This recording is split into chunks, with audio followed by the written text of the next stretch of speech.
Voilà, voilà donc le cheminement de tous les chrétiens. Devenir comme Jésus. Voilà, tant que nous sommes sur terre, nous sommes dans cette marche. Voilà. Et je vais vous donner les écritures qui vont avec. Hein. Je vous ai dit, quand vous venez justement dans les lives de Gatsby, vous avez préparé votre bloc-notes. Ok. Vous avez préparé votre stylo pour noter. Et vous avez préparé votre Bible pour justement suivre la cadence des références bibliques que je vous donne pour que vous rendez témoignage qu'il ne nous raconte pas n'importe quoi, c'est qu'il dit est scripturaire. Ok. Donc, voilà donc. Voilà les écritures que je vous donne, vous pouvez les noter et ensuite peut-être lorsque vous serez tranquillement chez vous, voilà, vous pourrez relire, rechecker, voilà, vérifier, scanner, voilà, passer cela justement à la douane de votre cœur, voilà tout ce qui serait dit, voilà. Donc l'écriture continue en disant, il ne suffit pas pour le disciple qu'il devienne comme son maître. Il suffit pour le disciple qu'il devienne comme son maître et le serviteur comme son patron. Du moment qu'ils ont traité de Belzébuth, le maître, dont ils ont traité Jésus de Satan. Si on a traité Jésus comme ça, moi je sais quoi. Les pharisiens disaient même à la foule qui suivait Jésus, ne l'écoutez pas. Il a un démon. Si on a dit ça de Jésus le maître, nous sommes quoi? Donc, tous ceux qui caricaturent ma barbe, oh, votre barbu là, ne nous envoyez plus ces messages, et ainsi de suite. Tout ce que vous allez dire, vous rendez témoignage que je suis vraiment le disciple de mon maître. Tel père, tel fils. Donc, moi je vous aime dans l'amour de Jésus-Christ. Et je prie pour ceux que vous persécutez, dans l'espérance que vous aussi, vous puissiez justement confesser le Christ. Et vous en rendre compte que il est le salut de votre âme. La vie n'est rien. La vie peut s'éteindre à tout moment. Voilà. La vie peut s'éteindre à tout moment. Tout ce que tu as là, le compte en banque que tu as bien garni là, la maison que tu es en train de construire même là, qui te dit que tu es dans l'absolu sûr de voir la finition de cette maison? Qui te le dit? Alors, vraiment, je prie que le Seigneur mette en évidence dans ton cœur que tu n'es que vapeur. Et tel que l'Écriture le dit, qu'est-ce que l'homme pour que Dieu se souvienne de lui à l'échelle de l'univers visible et invisible? L'univers intersidéral, qu'est-ce que l'homme à cette échelle? Mais c'est toi qui es orgueilleuse, c'est toi qui es orgueilleux, c'est toi qui crois que tu rythmes ta vie, même là où tu penses que tu es en sécurité. Sur le lit en soi avec ta femme, même là-bas l'arrêt cardiaque peut te prendre. Oui, en pleine jouissance, oui, l'arrêt cardiaque peut te prendre. Donc tu n'es en sécurité nulle part. Alors, remets ton âme à ton Créateur. Et il a tracé un chemin pour que tu puisses participer à sa gloire et à sa félicité céleste. Tu peux te moquer de ce que je dis à présent. Tu es beau, tu es belle, tu es en bonne santé, tu as une belle voiture, une belle maison, des beaux enfants, tu as une vie de premier ordre, c'est bien. Mais à tout moment, tout cela peut s'arrêter. Fais un exercice, reste dans le calme. Et tu verras comment tu es vulnérable. Oui, quand tu penses que tout ce que tu as peut s'arrêter à tout moment. Voilà pourquoi les chrétiens ne sont plus dans le souci de la vie. Les chrétiens et les chrétiennes sont morts en eux-mêmes. Comme le disait le maître, si quelqu'un veut venir après moi, qu'il renonce à lui-même, qu'il se charge de sa croix et qu'il me suive. Donc, nous, on n'est plus attachés au matériel. Mais si on peut boire le champagne, aujourd'hui, on le boit avec action de grâce. Et si demain, on n'a pas de champagne, mais qu'on a l'eau de pluie, on boit aussi avec action de grâce. Voilà le chrétien. Il n'est plus dans le complexe de la vie. Voilà les chrétiens. Comme Paul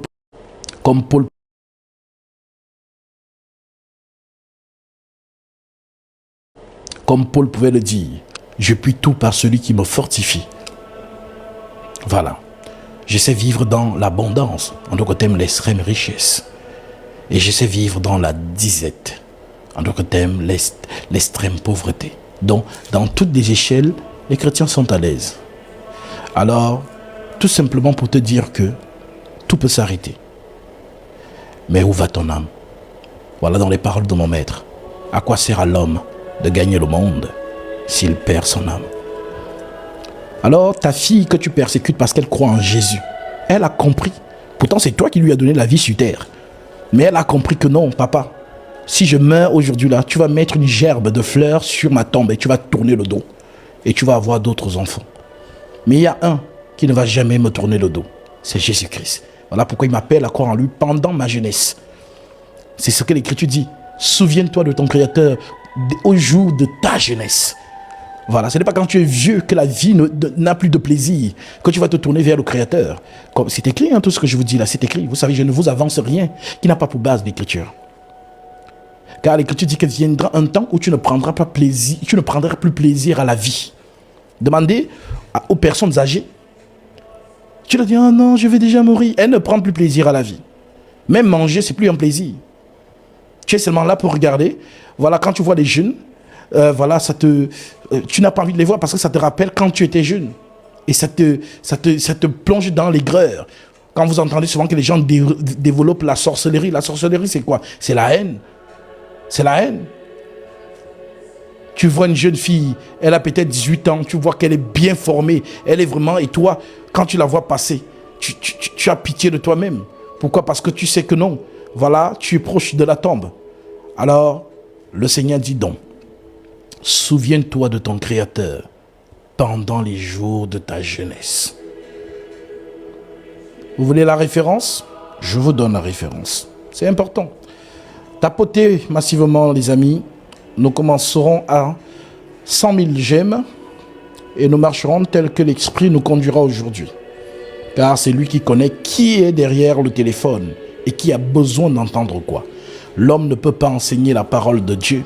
C'est l'Esprit Saint qui enseigne au travers du vase qu'il s'est choisi. C'est ça la précision. Aucun homme sur terre ne peut enseigner la parole de Dieu. Voilà. C'est une évidence spirituelle. Parce que pour que l'homme serve Dieu, il faut que l'Esprit de Dieu l'habite, tel que le disait l'apôtre Paul. Dieu n'est pas servi par des mains humaines. Dieu n'est pas servi par des mains humaines. Donc pour que tu serves Dieu, il faut que Dieu te tabernacle. Voilà pourquoi, avant que Moïse ne parte en Égypte, ne retourne en Égypte, il doit monter sur le Sinaï. Tu comprends? Donc le Moïse qui sort de l'Égypte et qui retourne n'est pas le même Moïse. Donc pour que tu serves Dieu, il faut que Dieu soit en toi. Voilà pourquoi il doit faire un tour au Sinaï. Ok? Alors, donnons la référence.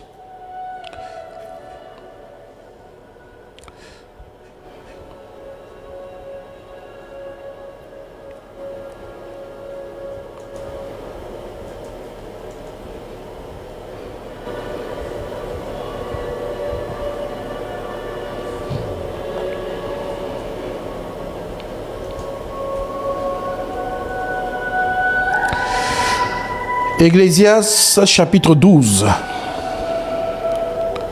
verset 1. Je dis souvent aux jeunes comme moi, vous n'avez pas besoin d'aller acheter des livres à la FNAC, aller dans les bibliothèques, voilà, chercher des livres qui vous donnent la sagesse de la vie, ainsi de suite. Nous les chrétiens, nous avons, voilà, les masterclass, la sagesse de la vie.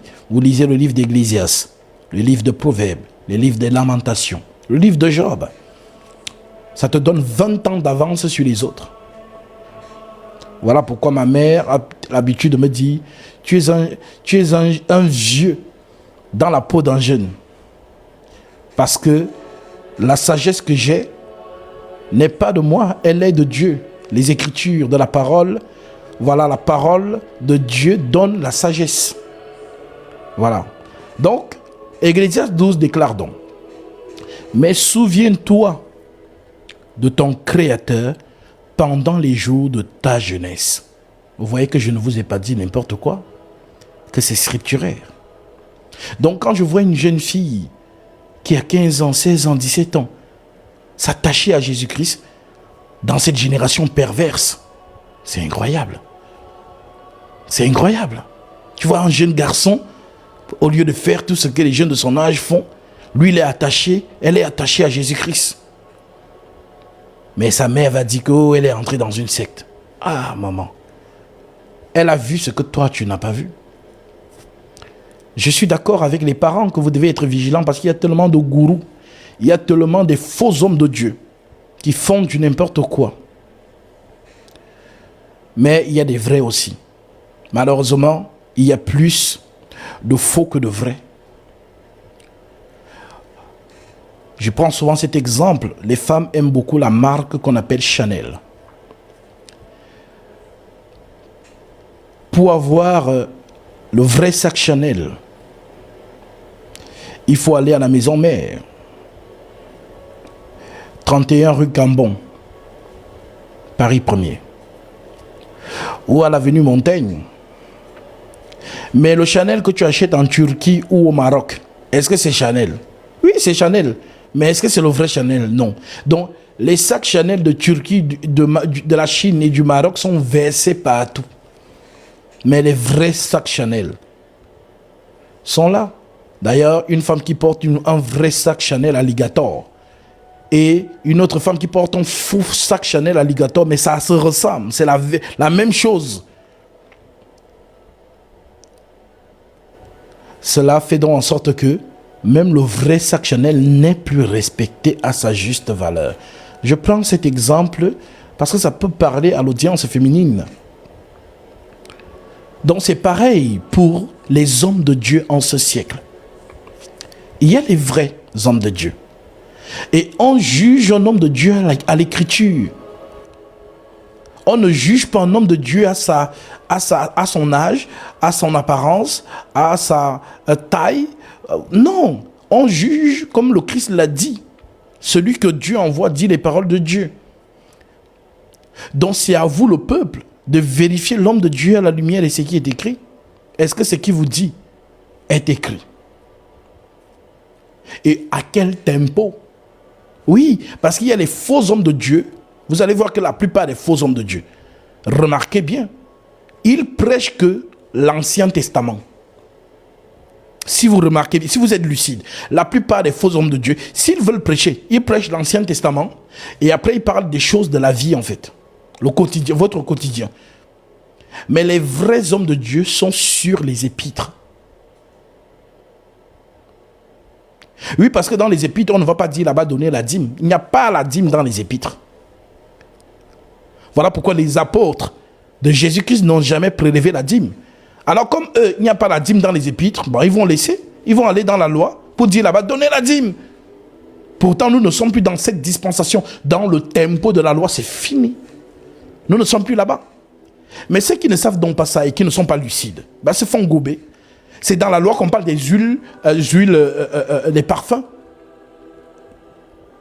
C'est dans la loi qu'on parle de l'huile, justement, d'onction. Mais dans la grâce donc, ce qui était huile, ce qui était parfum, ce qui était eau, devient Jésus-Christ. Voilà pourquoi le Seigneur dit, en mon nom, vous imposerez les mains aux malades et ils seront guéris. Jésus n'a pas dit en mon nom, vous mettrez l'huile sur les malades. Je tiens à rappeler que Jésus était juif. Et en tant qu'enfant d'Israël, l'huile d'onction qu'on avait prescrite dans Exode chapitre 30, verset 22, ne devait être que répandue sur les enfants d'Israël. Si tu le mets dans le corps d'un étranger, Dieu te frappe. Les Écritures sont là. Donc l'huile d'onction qu'on vous donne là, on a pris ça où? Parce que l'huile d'onction d'Israël, déjà, la recette n'était pas connue. La recette était secrète. Et c'est seuls les sacrificateurs lévites qui avaient donc la composition de cette recette-là. Voilà pourquoi Dieu avait interdit en Israël de reproduire la même chose. Je vais vous donner tous ces versets-là. Ok? Donc, quand tu ne sais donc pas ces choses, forcément, on va te balloter de gauche à droite. Alors, Ecclésiaste 12 dit, Mais souviens-toi de ton Créateur pendant les jours de ta jeunesse, avant que les jours mauvais arrivent et que les années s'approchent, où tu diras, je n'y prends plus plaisir. Ah, voilà dans la vie de l'homme. Dieu lui a toujours raison. Je répète, Ecclésiaste 12, verset 1. Mais souviens-toi de ton Créateur. Souviens-toi de ton Créateur pendant les jours de ta jeunesse, avant que les jours mauvais arrivent et que les années s'approchent où tu diras, je n'y prends point de plaisir. Avant que s'obscurcisse le soleil et la lumière, la lune et les étoiles, et les nuages reviennent après la pluie. Temps où le gardien de la maison tremble, où les hommes forts se couchent, et celles qui moulent s'arrêtent parce qu'elles sont diminuées. Où ceux qui regardent par les fenêtres sont obscurcis, où les deux battants de la porte se ferment sur la rue quand s'abaisse le bruit de la meule, où l'on se lève au chant de l'oiseau, où s'affaiblissent toutes les filles du champ, où l'on redoute ce qui est élevé, où l'on a des terreurs en chemin, où la mendier fleurit, où la sauterelle devient pesante, et où les cabres n'a plus d'effet. Car l'homme s'en va vers sa demeure éternelle, et les pleureurs parcourent les rues avant que le cordon d'argent, le fameux cordon d'argent, donc les gens qui disent qu'ils font les sorties astrales là, et tout ça machin là. Donc le cordon d'argent est ce qui relie ton âme sur le corps humain. Donc quand ce cordon se coupe, voilà, tu es parti. Donc ceux qui sortent là, ils sortent, mais le cordon n'est pas coupé. Ok? D'ailleurs, on sort tous. Vous le savez, non?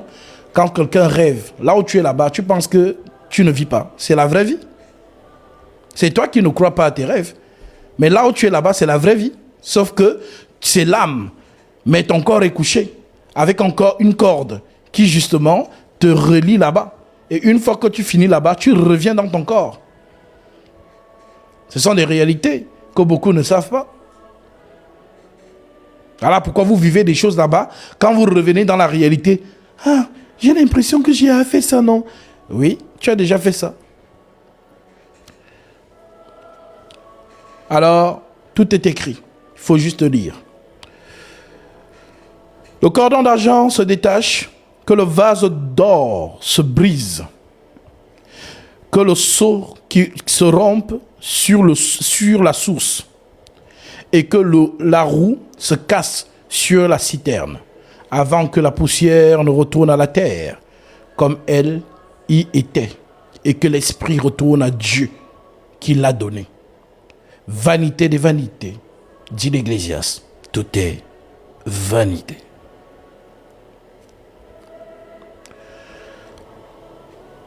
Alors, si cette lecture d'Ecclésiaste 12 peut te rappeler que, pendant que je suis jeune là, que je dois me souvenir de mon Créateur, chercher la face, comme on dit, il y a ce cantique qui dit, je cherche la face du Seigneur. Beaucoup sont dans les fausses obédiences, les doctrines farfelues. On cherche, on tâtonne. Tout le monde cherche Dieu. Il y a d'autres qui le cherchent dans l'eau, le feu, voilà, la maçonnerie, les francs-maçonneries, les sciences occultes, voilà, les obédiences secrètes, ainsi. Tout le monde cherche la face de l'Éternel. Mais les chrétiens l'ont trouvé. Parce qu'il n'y a pas deux éternels.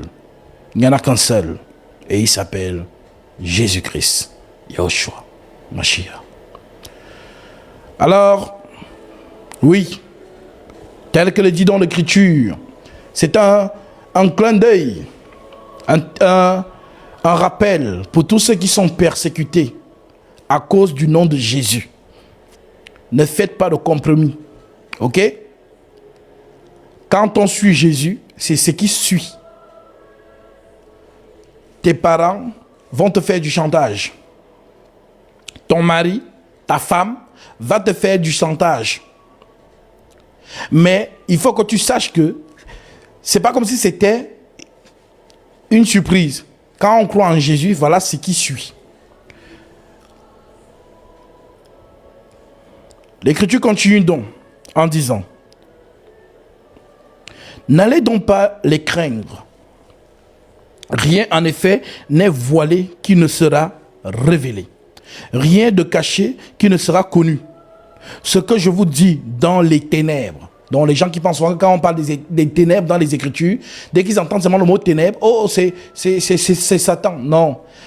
Ténèbres parfois veut aussi dire secret. Voilà pourquoi Jésus dit ce que je vous dis dans les ténèbres. En d'autres termes, ce que je vous dis en secret, dites-le au grand jour. Et ce que vous entendez dans le creux de l'oreille, proclamez-le sur le toit. Ne craignez rien. Jésus a dit ne crains pas. Même si ton père te sort les yeux rouges, n'aie pas peur. Tu as cru en Jésus-Christ. Ne sois pas insolente. Ne sois pas insolent. Mais tous les coups de fouet que tu vas recevoir, c'est au nom de Jésus. Donc il faut donc te rappeler ces Écritures pour que tu aies du courage. Bien-aimés, ce que je vous dis, peut-être, vous ne traversez pas ça. Gloire à Dieu. Mais je vous assure, sur la position d'homme de Dieu que je suis, beaucoup de frères et sœurs sont alors persécutés. Vous n'avez même pas idée. À cause de cette vocation. Alors bénis le Seigneur si toi tu peux marcher sans que personne ne te persécute.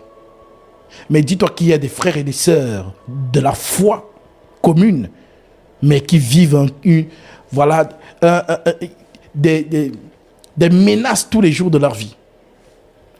Ne craignez rien, dit le Seigneur, de ceux qui tuent le corps, mais ne peuvent tuer l'âme. Oui, parce qu'un seul tue l'âme, c'est Dieu. Les sorciers peuvent tuer le corps. Ça, c'est Jésus le dit. Ne craignez pas ceux qui tuent le corps. Oui. Les esprits peuvent tuer le corps. Mais ils ne peuvent pas tuer ton âme. Parce que ton vrai toi, c'est l'âme. Le corps n'est qu'une maison. Le corps n'est qu'un véhicule. D'ailleurs, Jésus le dit, la chair ne sert de rien. C'est l'esprit qui vivifie. Alors, ne craignez rien de ceux qui tuent le corps, mais ne peuvent tuer l'âme. Craignez plutôt celui qui peut perdre dans la géhenne à la fois l'âme et le corps. C'est lui qu'il faut avoir peur. Et le seul qui tue l'âme et le corps, c'est Dieu. Ne vend-on pas deux passereaux pour un as, et pas un d'entre eux ne tombera au sol à l'insu de votre Père. À chaque fois que Jésus parlait, c'est comme si en fait il s'exclut à l'insu de votre Père, comme il a dit aux enfants d'Israël. Et vous donc, vos cheveux même sont tous comptés. Soyez donc sans crainte. Vous valez mieux qu'une multitude de passereaux. Quiconque se déclarera pour moi, écoutez Jésus, quiconque se déclarera pour moi devant les hommes, moi aussi, je me déclarerai pour lui devant mon Père qui est dans les cieux. Mais celui qui m'aura régné devant les hommes, à mon tour, je le régnerai devant mon Père qui est dans les cieux. Donc Jésus, on l'assume. Jésus, on ne le cache pas. Ok? À vous qui êtes persécutés à cause de son nom, on ne cache pas Jésus, on l'assume. Il continue en disant, n'allez pas croire que je suis venu apporter la paix sur la terre. Jésus ne nous a pas dit qu'il est Papa Noël. Jésus n'est pas venu apporter la paix sur la terre, dit-il. Moi, je lis mon maître. Je n'invente pas ce que j'ai dit. Je ne suis pas venu apporter la paix, mais le glaive, l'épée. Ouais, l'épée qui est derrière moi là, non? Voilà, c'est ça. Je ne suis pas venu apporter la paix, mais l'épée. Alors, bien évidemment, c'est allégorique. Ce n'est pas au premier degré. Attention. Donc l'épée dont il parle, ça n'a rien à voir avec l'épée de Zoro. Ça, ce n'est qu'un symbole. Mais l'épée dont il fait référence, ce sont les paroles de sa bouche. C'est ce qu'il appelle l'épée. Ou alors vous ne vous souvenez pas d'Apocalypse chapitre 1. Jean l'a vu avec cette épée. Attendez, je vais vous lire ça. C'est important que je vous donne des références. Nous sommes ici dans Apocalypse chapitre 1. Je prends directement le verset 8. Le verset 9. L'Écriture dit, moi Jean, votre frère qui est part avec vous à la tribulation et au royaume et à la persécution, à la persévérance en Jésus, dont nous persévérons en Jésus. J'étais dans l'île appelée Patmos à cause de la parole de Dieu et du témoignage de Jésus. Je fus ravi en esprit.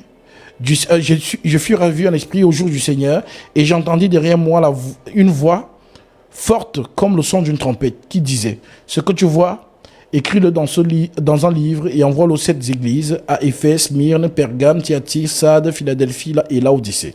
Je me retournais pour connaître quelle était la voix de celui qui me parlait.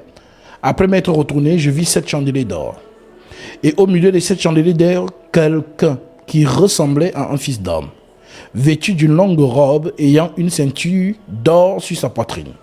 Sa tête et ses cheveux étaient blancs comme de la laine blanche, comme de la neige. Ses yeux étaient comme des flammes de feu. Ses pieds étaient semblables à de l'airain ardent, comme s'il eût été embrassé par une fournaise. Et sa voix était comme le bruit du grand œuf. Il avait dans sa main droite 7 étoiles. De sa bouche sortait une épée aiguë. De sa bouche sortait une épée aiguë. Donc, lorsque le Seigneur dit ici, n'allez pas croire que je suis venu apporter la paix sur la terre. Je ne suis pas venu apporter la paix, mais le glaive, l'épée. Dont l'épée fait référence à sa parole.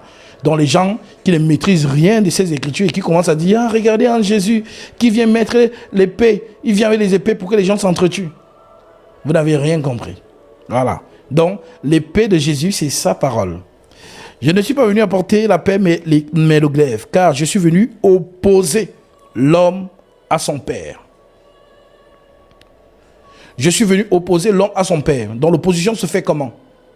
L'opposition se fait en sorte que le père a ses mœurs. Et lorsqu'il a un fils, il inculque à son fils ses mœurs. Sauf que si le fils entend la parole de Jésus et qu'il est touché, bah forcément, le fils va abandonner les mœurs du père. Et la guerre va commencer. Est-ce que vous comprenez? Voilà donc ce que Jésus explique. Parce que dans ce monde, il n'y a pas 2 paroles. C'est soit la parole de Satan, soit la parole de Dieu. Et toi, tu es au milieu. Souviens-toi du jardin d'Éden. Dieu a parlé à Adam. Satan a parlé à la femme. Voilà. Donc, accroche-toi aux paroles de Jésus-Christ, mon frère, ma soeur. Car je suis venu opposer l'homme à son père, la fille à sa mère, et la bru à sa belle-mère. Et on aura pour ennemis les gens de sa maison, à cause de l'évangile. Qui aime son père ou sa mère plus que moi n'est pas digne de moi. Qui aime son père ou sa mère plus que moi n'est pas digne de moi. Donc être en Jésus, c'est aimer Jésus plus que sa propre vie. Donc ton père ou ta mère ou ton mari ou ton frère qui te persécute, donne-leur ces écritures. Ne sois pas insolente, ne sois pas insolent, mais témoigne ton maître. Même si on t'insulte, même si on te déshérite. Parce que oui, il y a ceux qui ont déshérité à cause de Jésus. Hein. Voilà. Même un clin d'œil à tous les maris qui disent à leur femme de ne pas me suivre. Elles aimeront toujours Jésus-Christ plus que vous. Ne vous inquiétez pas. Parce que c'est Jésus qui le demande, c'est pas elle. Quiconque aime son père ou sa mère plus que moi n'est pas digne de moi. Quiconque aime son fils ou sa fille plus que moi n'est pas digne de moi. Quiconque ne prend pas sa croix. La croix, c'est quoi? C'est les persécutions. Tout ce qu'on va recevoir comme hostilité à cause de Jésus, c'est ça la croix. Quiconque ne prend pas sa croix et ne me suit pas derrière moi n'est pas digne de moi. Quiconque aura trouvé sa vie la perdra.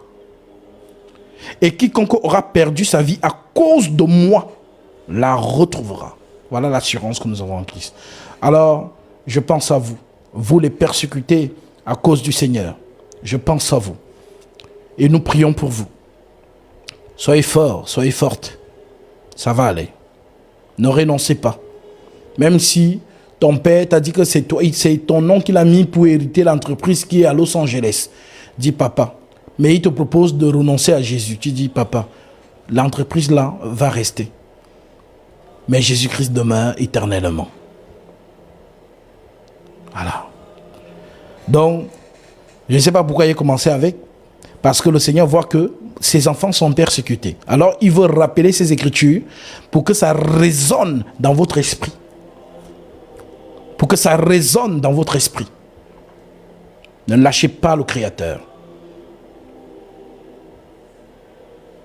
Alors, j'espère que cette exhortation te fortifie, te donne l'enthousiasme de rester accroché à Jésus-Christ. Et je vais ajouter, avant qu'on ne commence, parce que nous avons dépassé les 100 000 j'aime, et nous sommes à 192 000. Vraiment, continuez à liker massivement. Opération 1 million de likes. Donc, nous prenons ici 1 Pierre chapitre 4, et puis nous allons commencer. Je vois qu'il y a certaines demandes. Je vais prendre vos demandes. Voilà, ne soyez pas pressés, je vous prends tout de suite après cette lecture. Nous sommes ici dans l'épître de Saint Pierre apôtre, qui déclare ceci.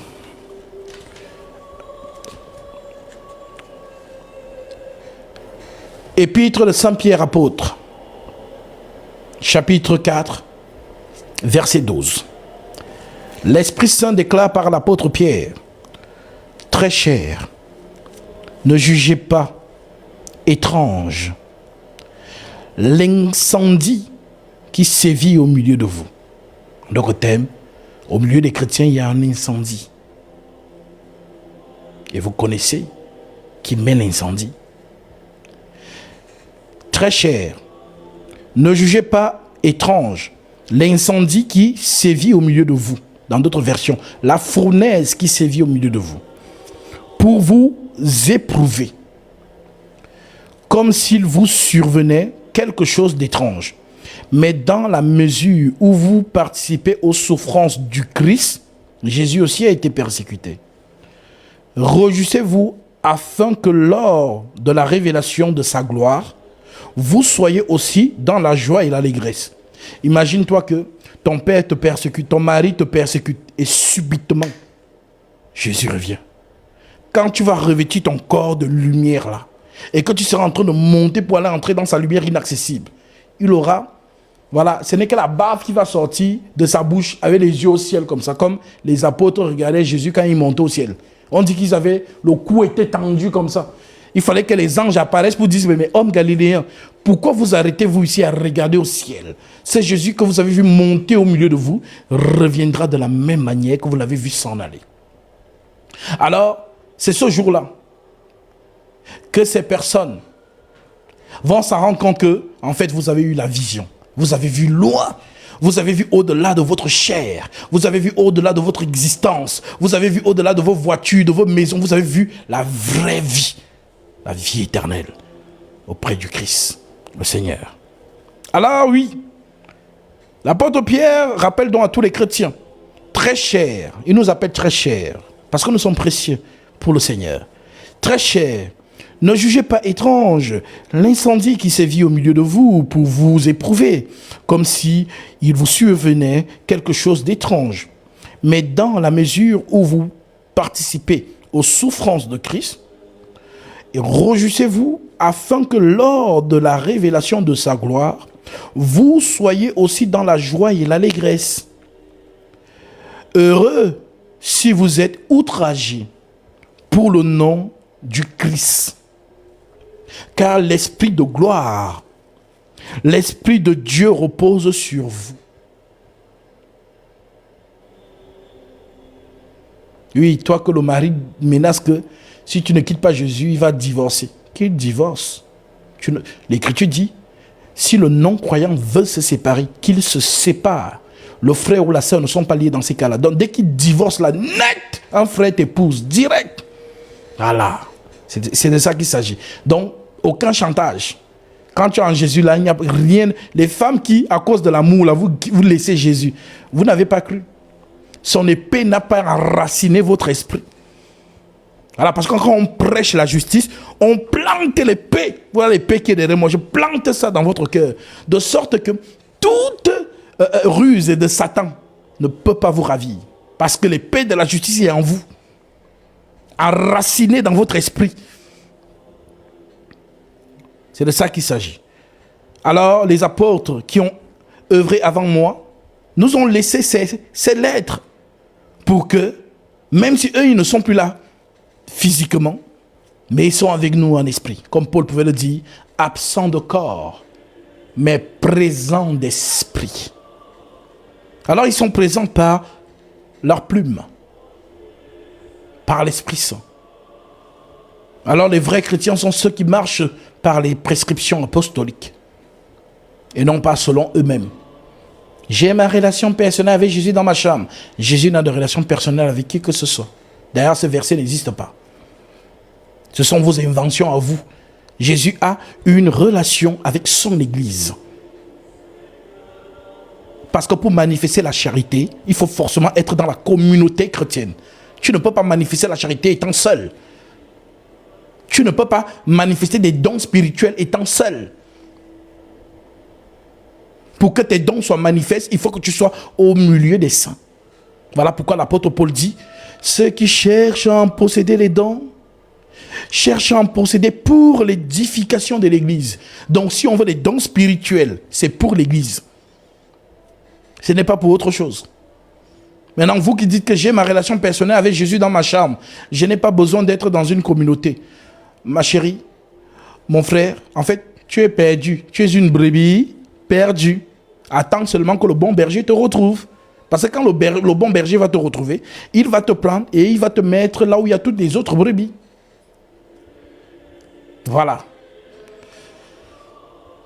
Donc, si tu étais peut-être dans une fausse communauté, une fausse église, parce qu'il y en a plein, et quand tu veux partir, on te menace, on te dit, l'Écriture dit, n'abandonnez pas vos assemblées. Non, ce n'est pas l'assemblée là. L'assemblée qu'on ne doit pas abandonner, c'est le corps du Christ. Et ceux qui sont du corps du Christ sont ceux qui confessent radicalement les épîtres apostoliques. Ok? C'est ça l'assemblée. L'assemblée, ce sont les Écritures. Voilà, parce qu'il y a les chrétiens, ils sont chrétiens de bouche, mais dès que tu lui présentes l'Écriture, il s'en fout. Je vous dis. Tu dis, mais ma soeur, l'Écriture dit. Elle dit, ce n'est pas une chrétienne. Ce n'est pas, c'est un soi-disant chrétien. Une soi-disant chrétienne. Le chrétien, l'Écriture est son roi. Lorsqu'on te présente l'Écriture, tu te prosternes.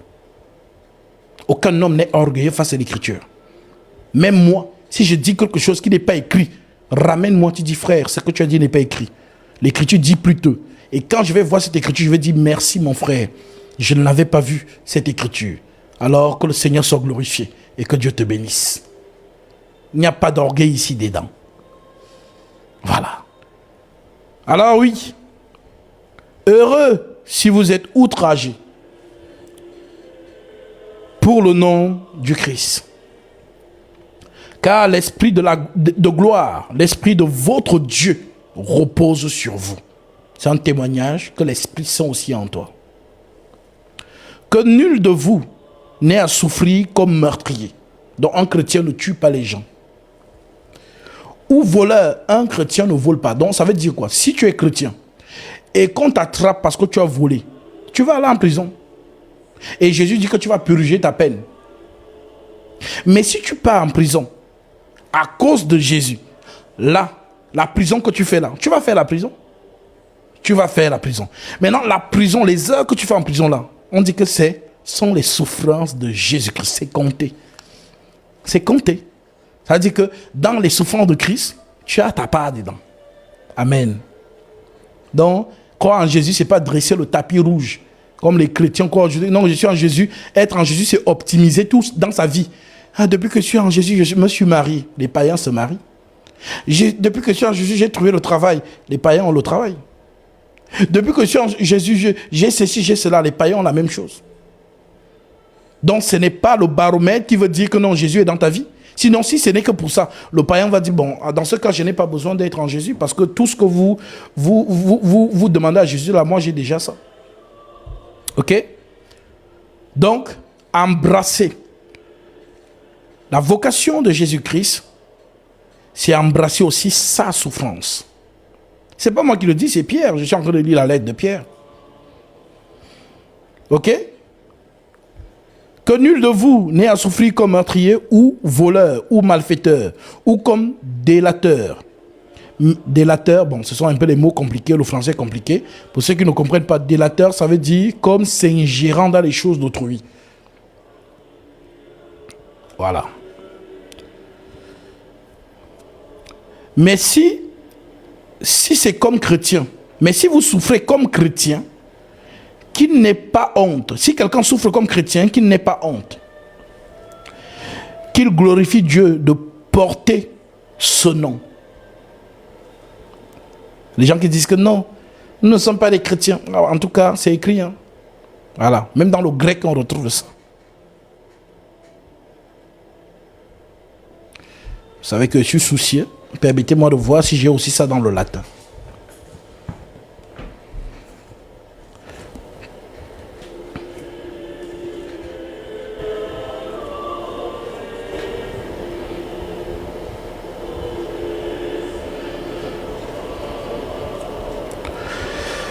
Alors, on pitrie. Alors oui, 1 Pierre chapitre 4. Je prends directement le verset 12. Ici date out for out maleficus out ilium rum speculator sin autem ut Christianus. Voilà, donc en latin, c'est Christianus. Voilà, donc on retrouve cela en grec aussi et en français. Si quelqu'un souffre comme chrétien. Ok?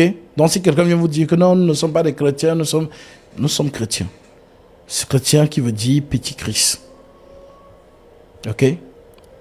Donc, voilà donc la lettre à tous les chrétiens qui traversent des moments difficiles, qui sont persécutés à cause de votre conversion en Jésus-Christ. Alors, ce n'est pas une surprise, c'est notre chemin. Et donc, lorsque vous vous retrouvez dans ce canevas, je vous donne, vous pouvez noter ces lettres-là, 1 Pierre chapitre 4, à partir du verset 12, jusqu'au dernier verset. Ça va te reconforter. Matthieu chapitre 10, à partir du verset 25 jusqu'au dernier verset. Donc tu corrèles les deux. Matthieu 25. Matthieu 10 du verset 25 au dernier verset, corrélé à l'épître de 1 Pierre chapitre 4 du verset 12 au dernier verset. Donc quand tu traverses des moments difficiles en Christ à cause du nom de Jésus-Christ, lis ces écritures. Ça va te fortifier. Ok? Donc soyez encouragés, soyez déterminés. Voilà. La vocation que nous avons choisie n'est pas un tapis rouge. Le tapis rouge nous sera dressé après, lorsque il nous faudra tous comparaître devant le tribunal de Jésus. Vous savez qu'on va comparaître, non? Oui. En long chemin. Tu vas marcher. Lorsque le Christ, le roi, va tonner ton nom, les anges vont tonner les trompettes. Et tu vas marcher sur cette allée en allant vers lui. Et il va te dire tout ce que tu as fait dans ta marche. Tout ça, ce que je te dis là, c'est écrit. Je te donne l'écriture pour te rassurer. Je te donne cette écriture. Nous sommes ici dans 2 Corinthiens chapitre 5. Il est écrit: nous savons en effet que si cette tente où nous habitons, si cette tente, notre maison terrestre vient à être détruite, nous avons un édifice qui est l'ouvrage de Dieu, une maison éternelle qui n'est pas faite de main d'homme. Dans les cieux, aussi gémissons-nous dans cet état. Donc, tant que nous sommes dans le corps chrétien, dans le corps terrestre, nous gémissons. Ok? Dans cet état, ardemment désireux. Donc, qu'est-ce qu'on désire? On désire quitter ce corps. Désireux de revêtir par-dessus notre habitation céleste, dans le corps céleste, ce que Jésus appelait les demeures. Si toutefois, nous devons être trouvés vêtus et non pas nus. Donc, être vêtu, c'est avoir le Saint-Esprit. Être nu, ce n'est pas avoir le Saint-Esprit. La nudité représente le péché. Donc, quand tu entendais dans les Écritures, Adam, Adam, où es-tu? Je me suis caché parce que je suis nu. Après, on a fait des dessins. On a dessiné Adam, il est nu. Il cache son sexe avec les feuilles. Ça, ce sont les mangas. Ça, c'est le film. Ce n'est pas ça, en fait, la réalité. La nudité, ça veut dire qu'Adam, qui était lumière, est devenu comme tu es là aujourd'hui. Voilà pourquoi nous devons retourner dans l'état de lumière. Je reviendrai sur ces enseignements pour donner la vraie version du jardin d'Éden. Parce que le trésor, ce sont les 3 chapitres. Genèse 1, Genèse 2, Genèse 3. Le reste là, c'est la prophétie qui marche à son accomplissement. Parce que Dieu a parlé dans Genèse 1, Genèse 2, Genèse 3. Après, il s'est tué. Le reste là, c'est parabole. Dieu ouvre encore sa bouche le jour de la Pentecôte. Est-ce que tu comprends ce que je te dis là? Dieu a parlé dans Genèse 1. C'est lui qui parle. Genèse 2, Genèse 3. Et après, il se tait. Jusqu'au jour de la Pentecôte où Dieu ouvre sa bouche à nouveau. Pour que tu accèdes dans la compréhension céleste des Écritures. Donc, lorsque tu entends je me suis caché parce que je suis nu, en réalité, je me suis caché parce que j'ai péché. Donc, la nudité fait référence au péché. Et le vêtement fait référence au Saint-Esprit. Voilà pourquoi l'Écriture dit que nous avons revêtu Christ. Nous avons revêtu Christ. Et c'est ce que l'apôtre Paul dit aussi dans Romains chapitre 8, verset 9. Pour vous, vous ne vivez pas selon la chair, mais selon l'Esprit. Si du moins l'Esprit de Dieu habite en vous. Si quelqu'un n'a pas l'Esprit de Christ, il ne lui appartient pas. Ok? Donc, l'apôtre Paul donc ici dit, si toutefois donc il dit, aussi nous gémissons dans cet état, ardemment désireux de revêtir par-dessus notre habitation céleste. Si toutefois nous devons être trouvés vêtus et non pas nus. Alléluia. Oui, nous qui sommes dans cette tente, nous gémissons accablés. Nous ne voudrions pas, en effet, nous dévêtir, mais nous revêtir par-dessus, afin que si ce qui est mortel soit englouti dans la vie. Et celui qui nous a fait pour cela même, c'est Dieu, qui nous a donné les arts de l'esprit. Ainsi donc, toujours plein d'hardiesse, et sachant que demeurer dans ce corps, c'est vivre en exil, loin du Seigneur. Donc si nous sommes dans son corps, nous sommes en exil. Alléluia. Ça veut dire qu'Adam était dans le Seigneur, dans l'Éden. Dès lors qu'il a péché, exil. Dans l'exil, c'est le corps que tu portes. Notre corps qu'on porte là, c'est ça l'exil. Ok? Donc, quand on dit que tu as reçu dans le Saint-Esprit, donc c'est la promesse que tu vas entrer dans là où tu étais. Tu vas retourner là-bas, dans l'état céleste. Alléluia. Si tu as compris, que le Seigneur soit glorifié. Nous sommes donc pleins de hardiesse et préférons quitter ce corps pour aller demeurer auprès du Seigneur. Aussi bien que nous demeurions en ce corps, que nous le quittions, avons-nous à cœur de lui plaire. Car il faut que tous nous soyons mis à découvert devant le tribunal du Christ, pour que chacun recouvre ce qu'il aura fait pendant qu'il était dans son corps. Donc vous les chrétiens là, tout ce que vous faites là, c'est enregistré. Hein? Voilà. Donc, toi, la chrétienne, si tu es investi dans la cause du Christ, tu soutiens l'œuvre du Seigneur, tu es dans la prière, ainsi de... tout ça est enregistré. Donc, quand Jésus va t'appeler devant ce tribunal, il va te rappeler ces choses. Ma fille, je suis fier de toi. J'ai vu tous les sacrifices, les jeûnes que tu faisais pour l'avancement de l'œuvre. J'ai vu comment tu priais pour l'homme de Dieu. J'ai vu comment tu soutenais l'œuvre de Dieu. Entre dans la gloire de ton maître. Voici ce qui t'appartient. Les récompenses. Voilà, pour ceux qui ne connaissaient pas ce verset. Donc, quand un chrétien sait ça, une chrétienne sait ça, personne ne va lui dire, ma soeur, fais comme ça, fais comme ça. Elle-même sait qu'elle est en train de travailler, comme Jésus disait, ne vous amassez pas des trésors sur la terre. Amassez les trésors dans le ciel. Donc, on amasse les trésors dans le ciel comment? Ben justement, en faisant tout ceci dans le corps du Christ pendant ta marche. Tout ce que tu fais pour les saints, tout ce que tu fais pour l'Église, tout ce que tu fais pour la marche, l'œuvre de Dieu. Le Seigneur note cela. Si tu as compris ça, alors tu es heureuse, tu es heureux. Car il faut que tous nous soyons mis à découvert devant le tribunal du Christ, pour que chacun recouvre ce qu'il aura fait pendant qu'il était dans son corps, soit en bien, soit en mal. Que le Seigneur soit glorifié. Donc, voilà donc pour cette exhortation.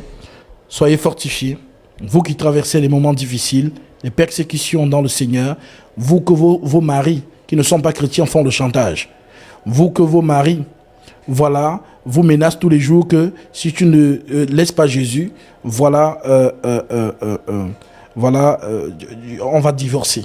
Comme j'ai suivi un faux pasteur qui disait que si une femme vient à l'assemblée des saints, et voilà, et que son mari n'est pas d'accord qu'elle vienne, il va chasser la femme de l'église. N'importe quoi. N'importe quoi. L'Écriture dit, Dieu nous appelle à vivre en paix. Voilà. Donc, si tu as cru en Jésus-Christ, ce n'est plus toi qui vis, c'est Christ qui vit en toi. On ne te demande pas d'être insolente avec ton mari, mais on te demande justement, remplis ce que tu dois remplir. Mais maintenant, en ce qui concerne la tradition des saints, tu es obligé de justement accomplir cela. Maintenant, si ton mari te persécute vis-à-vis de cela, il va seulement te persécuter jusqu'à ce qu'il te dise que je ne veux plus de toi. Et là, tu es libéré. Ok? Donc, Jésus-Christ est la priorité. Paul dit qu'il ne veut pas qu'on s'attache à la distraction. Je lis cela et puis je prends les demandes.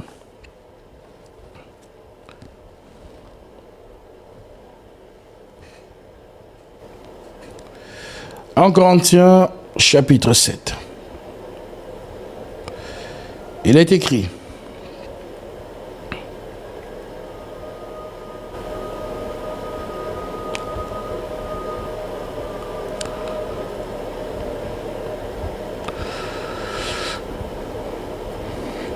l'Écriture dit au verset 12, je prends à partir du verset 13, si une femme a un mari non-croyant, donc si tu es marié avec un non-croyant, si une femme, une sœur en Christ a un mari non-croyant,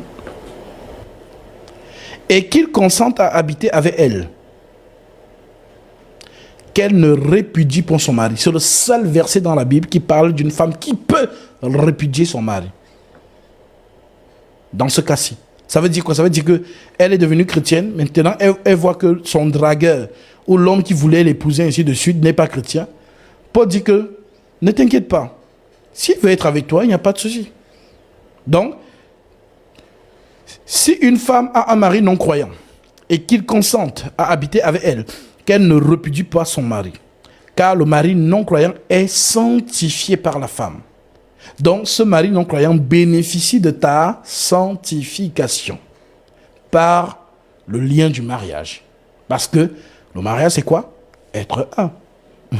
Jésus dit, ils ne sont plus deux, mais un. Donc, comme vous êtes devenus un, il bénéficie donc de ta sanctification. Donc, l'esprit qui est en toi le sanctifie en même temps. Ah, il faut qu'on vous explique. C'est justement par le lien du mariage que Jésus entre dans la lignée de David. Donc c'est un lien puissant. C'est pas petit. Voilà, c'est un lien très puissant, le mariage que vous voyez là. Donc une personne qui se marie n'est plus seule. C'est-à-dire que vous étiez deux, vous devenez donc une seule chair. Donc Dieu ne voit pas deux personnes. C'est donc ce que Paul explique là. Car le mari non-croyant est sanctifié. Sanctifié par la femme. Et la femme non-croyante est sanctifiée par le frère. Donc si tu as une femme qui est non-croyante aussi, que vous êtes marié, elle est sanctifiée par toi. Autrement, vos enfants seraient impurs. Tandis que maintenant, ils sont saints. Donc, le nourrisson bénéficie de la sanctification de sa mère qui est chrétienne. Voilà pourquoi il n'a pas besoin d'être baptisé. Ça, le Vatican n'a pas vu ça. Voilà, avec leurs 30 ans de théologie, ils n'ont pas vu ça. Eux, ils ont baptisé les nourrissons pour dire que si le nourrisson meurt, il ira en enfer, donc pour qu'il ne meure pas, baptisons-le vite. Non. La mère qui est chrétienne sanctifie automatiquement son enfant. Donc s'il meurt dans cet état, il est sauvé. C'est pas moi qui dis, c'est Paul. Hein?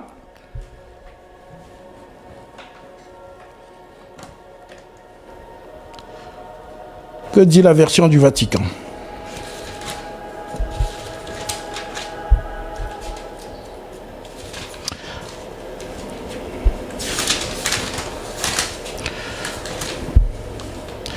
En Corinthiens 7, verset 12, je prends à partir du verset 13, dans la version du Vatican, il est écrit: une femme a-t-elle un mari non-croyant qu'il consente à cohabiter avec elle, qu'elle ne répudie pas son mari?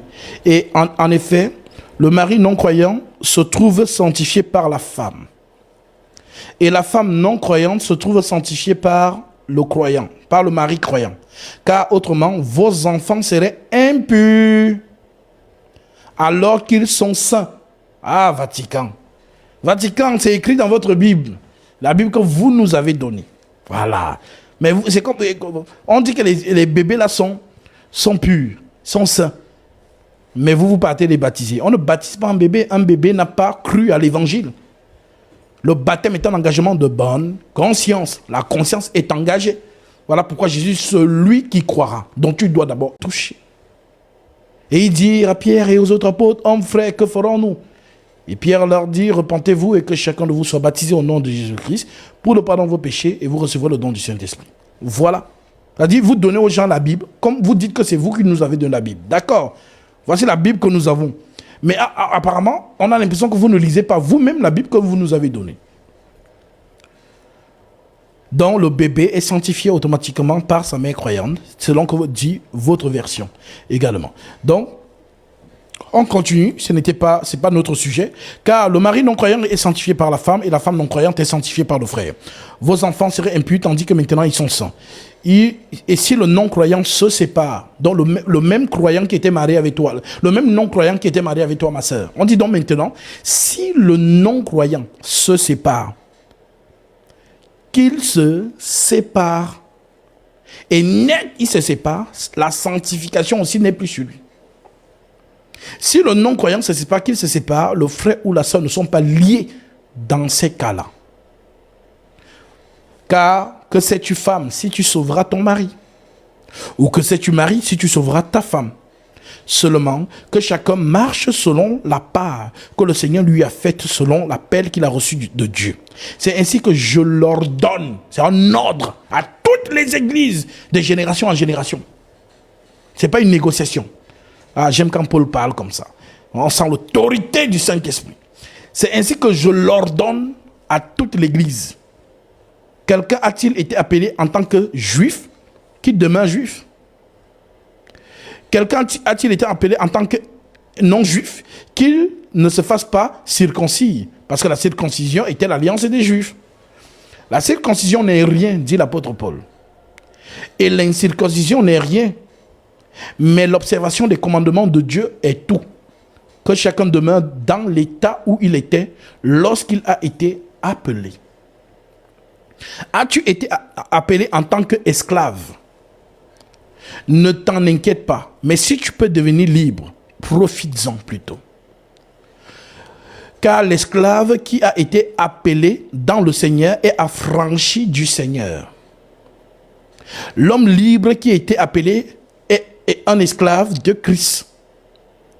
Alors lorsqu'on lit le mot esclave ici, vous voyez, Jésus fait de nous des esclaves. Toto spirituel, tu ne comprends rien.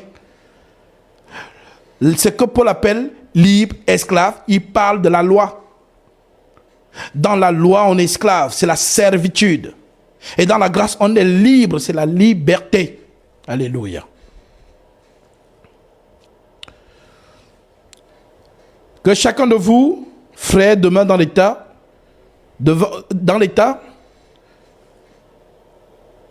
où il a été appelé. Pour ce qui est des vierges, oui, les vierges aussi, on a écrit pour vous. Pour ce qui est des vierges, je n'ai point d'ordre du Seigneur. Le Seigneur ne m'a pas parlé dessus. Mais qu'est-ce qu'il dit? Mais je donne un avis. Comme ayant reçu du Seigneur miséricorde pour être fidèle. Alléluia. Donc ça veut dire que même si le Seigneur n'a pas dit, l'apôtre Paul, quand il dit, c'est toujours le Seigneur.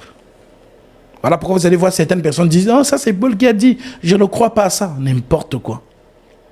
Paul a reçu du Seigneur d'être fidèle. Il le dit. Comme ayant reçu du Seigneur miséricorde d'être fidèle. Donc ce que je dis, c'est la vérité. Voici donc ce que j'estime bon, dit Paul, à cause des temps difficiles qui s'approchent. Il est bon à un homme d'être ainsi. Es-tu lié à une femme? Est-ce que tu es marié? Es-tu lié à une femme? Ne cherche pas à rompre ce lien. N'es-tu pas lié à une femme? Ne cherche pas une femme. C'est ce que Paul dit, hein, les chrétiens là. Donc si tu n'es pas marié, pour Paul, ne te marie pas. Si tu t'es marié, tu n'as point péché. Écoutez ce qu'il dit. Et si la Vierge s'est mariée, elle n'a point péché. Mais ces personnes auront des tribulations dans la chair. Et je voudrais vous les épargner. Vous voyez son enseignement? Et vous, et ceux qui sont mariés, vous pouvez rendre témoignage que c'est chaud dans vos mariages. Toujours les disputes, les problèmes. Oh, machin, c'est ça ici. Donc, le mariage n'intervient que chez les chrétiens que si tu n'as pas de continence. Mais si tu as la continence, ne te marie pas, ça ne te sert à rien. Mais on dit qu'en te mariant là même, tu auras des tribulations dans la chair. Et Paul dit, moi je voudrais vous les épargner. Voici ce que je dis, frère. C'est que le temps est court. Donc le temps de ta marche. Quand on dit le temps est court, là, c'est ta marche. Tu es converti. Donc pendant ta marche jusqu'à ce que tu meurs, c'est court. Ce que je dis, frère, c'est que le temps est court. Que désormais, ceux qui sont mariés, que ceux qui ont les femmes, soient comme s'ils n'avaient pas de femmes. Ceux qui se réjouissent, ceux qui pleurent comme ne pleurant pas. Ceux qui se réjouissent comme ne se réjouissant pas. Ceux qui achètent comme ne possédant pas. Ceux qui usent du monde comme n'en usant pas. Car la figure de ce monde passe. Or, je voudrais que vous fussiez sans inquiétude. Celui qui n'est pas marié s'inquiète des choses du Seigneur, des moyens de plaire au Seigneur. Et celui qui est marié, celui qui n'est pas marié s'inquiète des choses du Seigneur, des moyens de plaire au Seigneur. Et celui qui est marié s'inquiète des choses du monde, des moyens de plaire à sa femme. Alors, c'est quoi les choses du monde? Vous voyez, Paul a écrit que il faut aimer les choses du monde pour plaire à sa femme. Mais il parle de quoi? Il faut avoir la pensée de Paul pour savoir de quoi il parle. Ici, il parle du romantisme.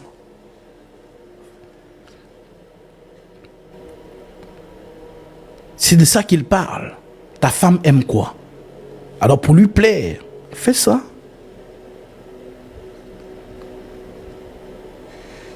Et celui qui est marié s'inquiète des choses du monde. Des moyens de plaire à sa femme. Qu'est-ce que la version du Vatican dit?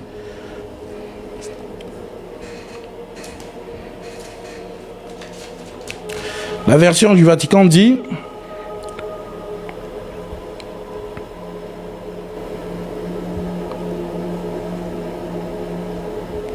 celui qui est marié a souci des affaires du monde, des moyens de plaire à sa femme.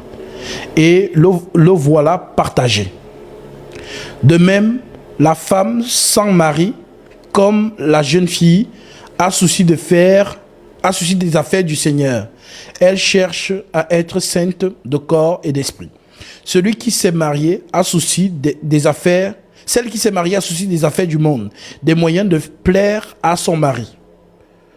Donc, dès lors qu'on se marie, on doit chercher à plaire à l'autre. Voilà. Donc, je ne suis pas marié. On me dit, bah, cherche à plaire au Seigneur. Attache-toi au Seigneur, sois à 100%. Dès lors que tu es marié, on dit donc que, comme tu es marié, tu dois plaire à ton mari. Ce n'est pas que non, tu ne plais plus au Seigneur, non. Tu dois plaire à ton mari, dans le sens où, dans votre vie matrimoniale, voilà, il y a des choses que la femme aime, que le mari aime, et ainsi de suite. Donc, vice-versa. Il y a de même une différence entre une femme et une vierge. Donc, la différence entre la femme et la vierge, c'est que la femme, c'est déjà celle qui a connu un homme. La vierge, c'est celle qui n'a pas connu un homme.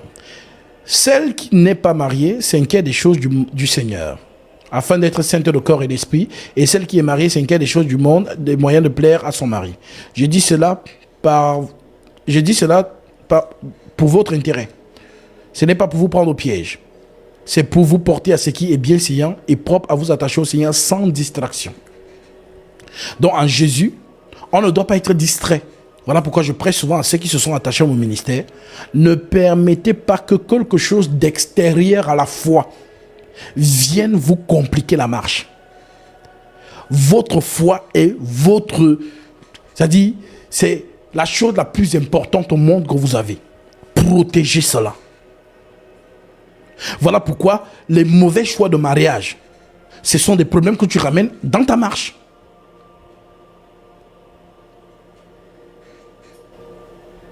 Tu choisis mal ton mari, persécution, au lieu que tu pries, oh, ça fait 3 jours, il n'est pas rentré. Et quand il rentre même, il ne me dit pas là où il était. Vraiment, je souffre. Ah, vraiment. Tribulation.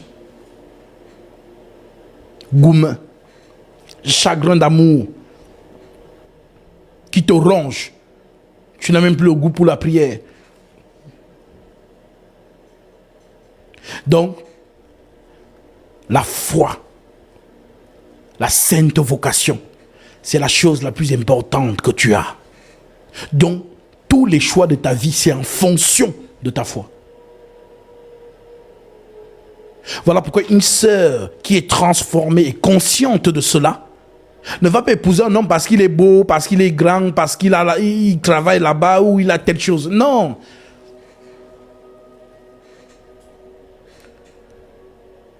Tu vas regarder aussi si c'est un chrétien zélé dans sa marche.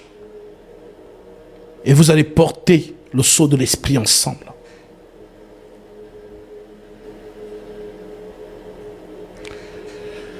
Je dis cela je dis cela pour votre intérêt. Ce n'est pas pour vous prendre au piège. C'est pour vous porter à ce qui est bienséant. Et propre à vous attacher au Seigneur sans distraction. Si quelqu'un regarde comme déshonorant, bah ça c'est maintenant autre chose. Mais ce que je voulais vous amener à comprendre dans ce chapitre, c'est justement ce verset 35. Je dis cela dans votre intérêt, dit Paul. Ce n'est pas pour vous prendre au piège, c'est pour vous porter à ce qui est bienséant. À vous attacher au Seigneur sans distraction. Tu dors Jésus. Tu te réveilles Jésus. Tu dors tous les jours de ta marche jusqu'au jour où tu meurs.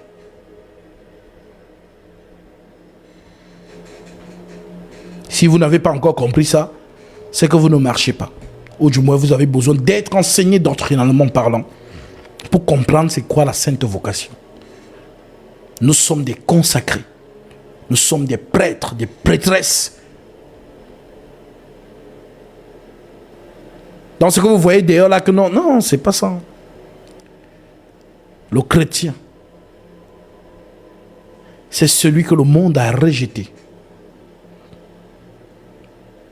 Rejeté du monde, mais aimé et précieux pour Dieu.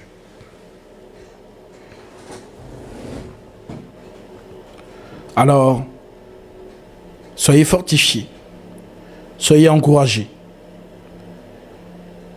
et que chaque jour, vous prospérez dans la marche. Tel que Paul dit, vous croissiez dans le Seigneur. Alors pourquoi quand vous me voyez en live, je vous ai dit, si dans votre esprit vous avez un jour pensé que, ah Seigneur, est-ce que sur la terre, il y a encore des vrais disciples à la carrure de Timothée, d'Étienne, de Paul, de Pierre, je suis là.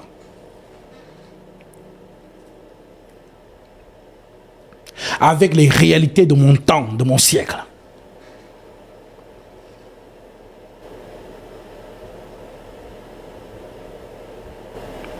Alors, que le Seigneur te donne la présence d'esprit de reconnaître que tu es visité.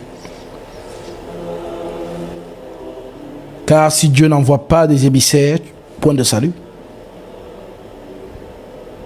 Pour que tu sois sauvé, il faut que Dieu t'envoie quelqu'un. C'est la loi de l'esprit.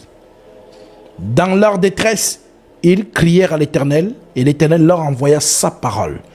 Et sa parole les délivra. Jésus est la vie.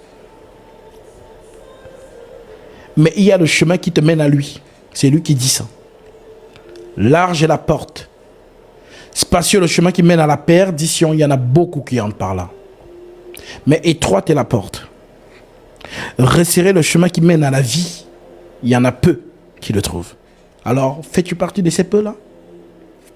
Est-ce que tu fais partie des peu qui ont trouvé le chemin? Alors bénis le Seigneur, bénis l'Éternel. Car il t'a envoyé, tel que lui-même le disait jadis. Et c'est un verset qui m'a beaucoup touché.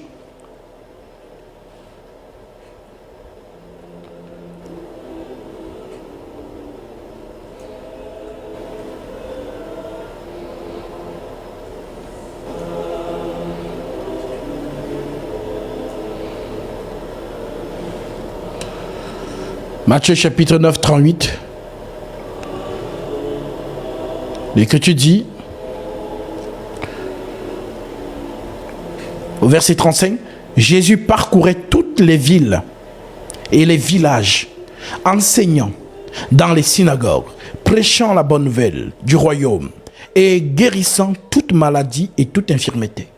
Le même esprit doit nous accompagner. Voyant la foule, il fut ému de compassion pour elles, parce qu'elles étaient languissantes et abattues comme des brebis qui n'ont point de berger. Les brebis ont besoin d'un berger.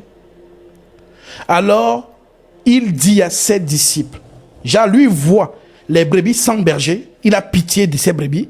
Maintenant, il se tourne vers les disciples et qu'est-ce qu'il leur dit? La moisson est grande, mais il y a peu d'ouvriers. Priez. Priez donc le maître de la moisson d'envoyer des ouvriers dans sa moisson. La moisson, c'est Jésus qui dit, peut-être vous ne comprenez pas ça spirituellement, c'est que ça veut dire. Ça veut dire que si dans toute la France, il y a 62 millions d'habitants, il se peut que dans les 62 millions d'habitants, il n'y a que 2 bergers, 2 ouvriers qui doivent sauver tous les habitants. La moisson est grande. Donc, je te laisse méditer sur l'échelle mondiale. La moisson est grande, mais il y a peu d'ouvriers. Oui. Je répète. Matthieu 7, verset 13. Large est la porte Spacieux, le chemin qui mène à la perdition. Il y en a beaucoup qui entrent par là. Demande donc à un chrétien aujourd'hui s'il est passé par le chemin qui mène à la perdition. Tout le monde va te dire non. Mais est-ce que Jésus a menti alors? Jésus n'a pas menti. Jésus a dit la vérité. Et large est la porte. La porte, c'est quoi? La porte, c'est un homme. Ce sont des thèmes allégoriques. Lorsqu'il veut parler d'un homme, il parle de porte. Parce que lui-même, quand il veut parler de lui, il dit qu'il est la porte. Je suis la porte des brebis. Donc la porte, c'est un homme. C'est ça qu'on appelle le vocabulaire spirituel. Je suis la porte des brebis. Même lorsqu'il veut parler du chemin, je suis le chemin. Donc le chemin aussi, c'est un homme. Même lorsqu'il veut parler de l'arbre, l'arbre, c'est aussi un homme. Donc ce sont des thèmes allégoriques. Donc lorsqu'il dit large est la porte, il parle donc de qui? Des hommes.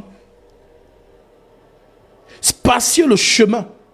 Il parle donc de qui? Des hommes qui mènent à la perdition. Il y en a beaucoup qui entrent par là. Ça veut dire quoi? La masse suit les faux hommes de Dieu. Maintenant, de l'autre côté, il dit, étroite est la porte, ce sont aussi des hommes. Resserrez le chemin, ce sont aussi des hommes. Qui mènent à Jésus, qui mènent à la vie, ce sont des hommes. Il y en a peu qui les trouvent. Ils fondent dans la masse.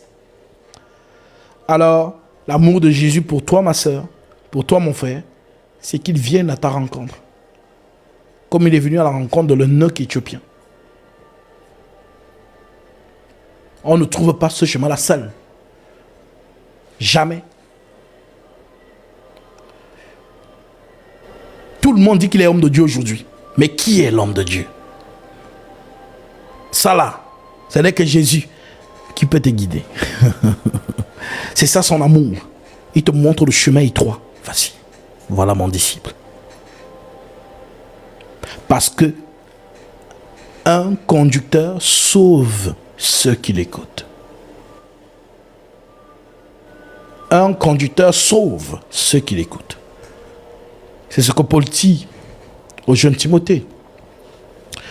1 Timothée chapitre 4. Vraiment, ceux qui envoient la demande là, je vais vous prendre. Mais apparemment, le rouleau est encore dans la bouche. Comme Dieu disait à Ézéchiel, fils de l'homme, mange ce rouleau. Alors quand le rouleau est encore dans le ventre, il faut que ça sorte. Alors,